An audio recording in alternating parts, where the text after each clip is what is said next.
Next, measuring outcomes. An outcome could be a change in knowledge, a change in behavior, a change in status. That's what we want to measure. So a basic example would be how many people took our genealogy class. Okay, that would be the output. Now, how many people actually learned to trace their family tree? That would be the outcome. Now, it's important to realize when evaluating outcomes, we can't just assert something. We need to substantiate it. And again, some projects are easier to come up with outcomes than others, and some outcomes are easier to measure than others. But the bottom line is, as part of the evaluation process, we would typically need to measure the outcomes. As part of the evaluation process, as far as the funders are concerned, we would typically need to evaluate the outcomes.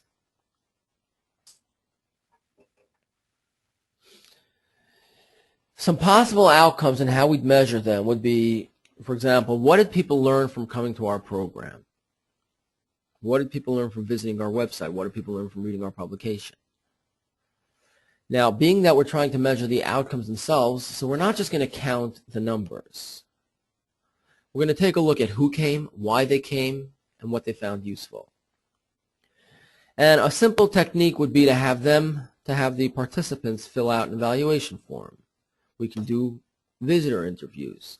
We can conduct online surveys. We can conduct Google Analytics. So that'll be primarily when what do people learn from visiting our website. So we would look at Google Analytics provides an awful lot of information about the people visiting the website. We can use, a lot of times there is valuable information in that analytics that would help us evaluate a specific outcome.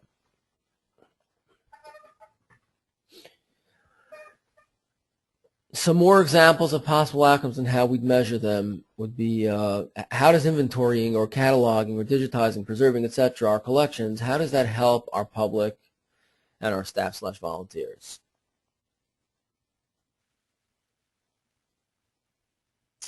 Now, measuring something that will occur in the future is pretty difficult, but the best would be to just count up the numbers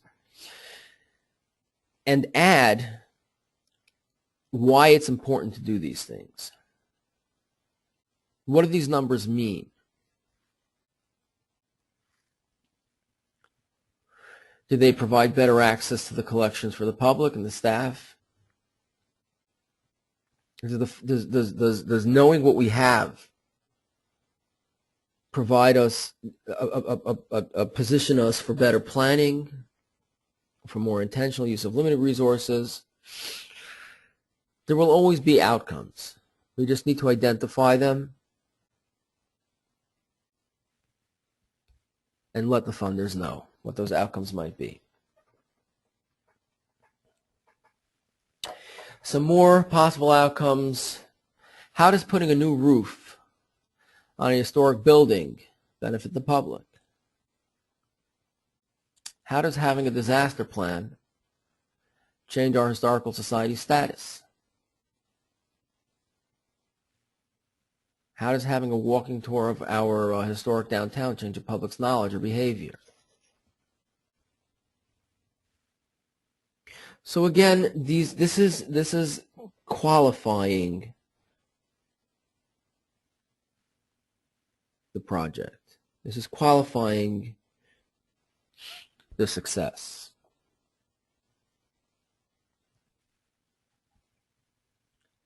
As opposed to outputs where we'd just be quantifying the success. How many people took the walking tour of our historic downtown?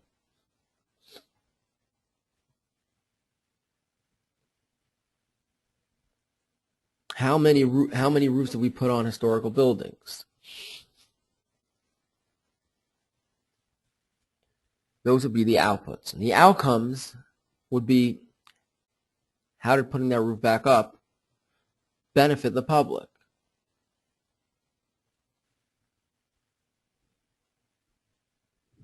How did the walking tour of our historical downtown change the public's knowledge? Change their behavior? Now, let's take a look at enduring value and sustainability for the specific project. So enduring value would include, first of all, what legacy does this project provide for future generations? And what outcomes or results will continue after the project is completed?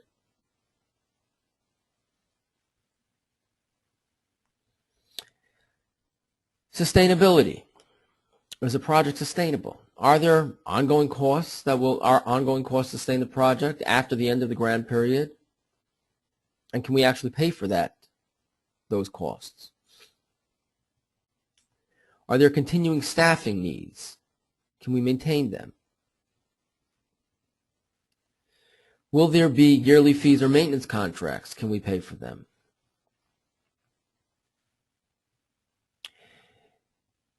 Is the project sustainable? So again, we want to take a look at the enduring value. What legacy will this project provide for future generations? And what outcomes or results will continue after the project is completed? And then we want to take a look at sustainability. Are there going to be ongoing costs to sustain the project after the grant is over? Can we pay for those costs? Are there continuing staffing needs? Can we maintain them? Can we maintain those staffing needs? Are there yearly fees or maintenance contracts? Can we pay for those contracts, those fees?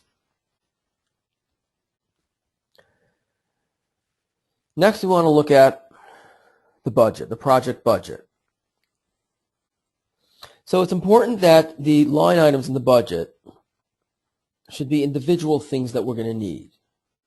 Should be individual things that we plan on buying, plan on paying for, not just a line per funding source. And the best is to split the expenditures rather than lump them together. For example, marketing or supplies. It's better not to use vague descriptions. And it's always important to recheck the calculations, make sure we don't have any math errors. And then we need to validate those figures. How do we come up with those costs? How do we know how much a roll of Scotch tape costs? Did we comparison shop? Is there a state of local contract that we need to follow? Where did we get those numbers from?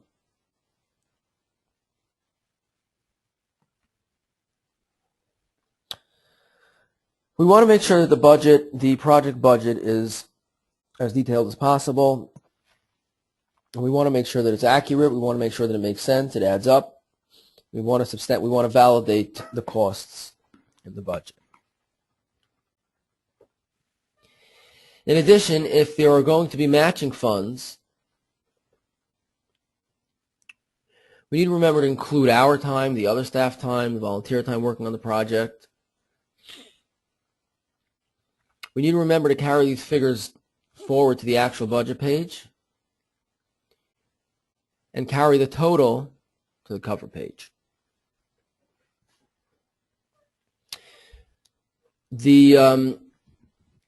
As far as matching funds, specifically if they can be in-kind funds,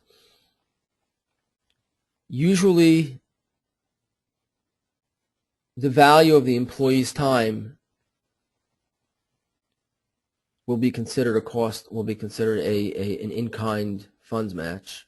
For example, if the employee is a full-time employee making $100 a week and he'll be working 2 days a week on that project. So the value of those 2 days is $40. That would be carried over to the matching funds.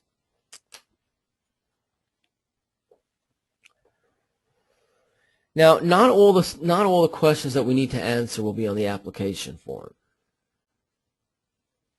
And a lot of times each category that's actually on the application form will have additional questions that may need to be answered. For example, oral history projects. We may need to answer, although it's not going to be in the application, we may need to answer, why is oral history the proper method for documenting this aspect of history? Will this oral history project allow us to reach out to new audiences? Now, well, again, these questions may not be in the actual application form, but we're going to have to make sure we have answers for that. Let's take historic preservation planning projects. We'll need to explain who's going to be using the product, how it fits into the current and future planning activities. And we'll need to add whatever references, whatever standards we need to comply with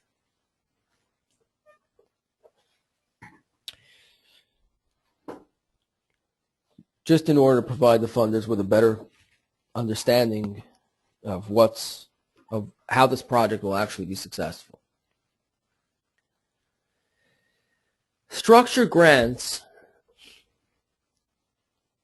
are a bit different than regular small grants because they cover common needs of historical organizations. Like a simplified application, a structured grant would typically have a more simplified application, which would basically just be a cover page and a budget page. But it would have the same monthly deadlines as the regular small grants. Now, typically the required attachments for a grant would be a 501c3 determination letter from the IRS. We'd have to have financials, audited financials, financial statements for for projects, usually for projects over $25,000, sometimes even lower. But for projects over $25,000, for grants over $25,000, typically we'd have to have the audited financial statements, and then many times it'd be category-specific requirements. It's important that we read the guidelines of whatever grant we may be looking for. For example, if we're looking at a grant for historic properties, so that may require a scope of work and some photographs. Sometimes digitization requires metadata samples. And if we don't include those required materials, many times it could jeopardize the application. Now, let's just take a look at some general tips. It's always best just download the application to the computer, and then open the application from the hard drive itself, and then type only into the copy that we've saved to the computer. Just because in case we want to edit it, in case we want to whatever it is. It's always better to do it on our own hard drive and then email it back than do it on the do it on the Foundation's website. Now, it's always important to remember we need to have a specific project. We can't just buy stuff. Doesn't really fly. And it's always important to provide as much detail as we can, just so that the funders themselves know exactly what we're talking about.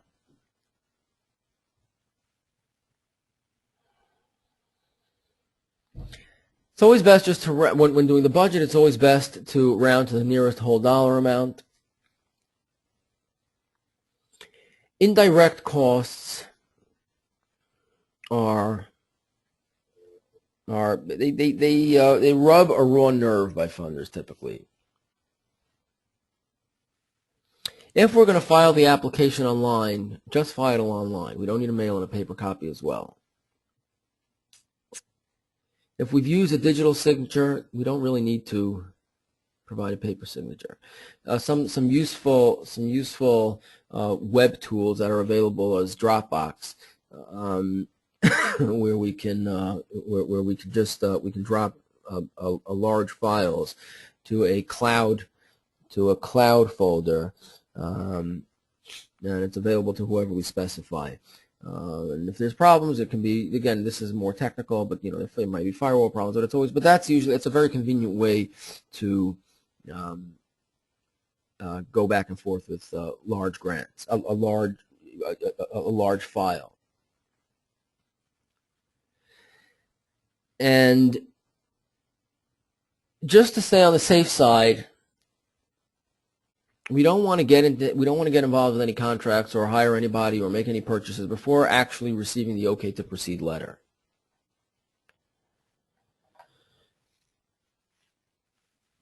That basically sums it up. We'll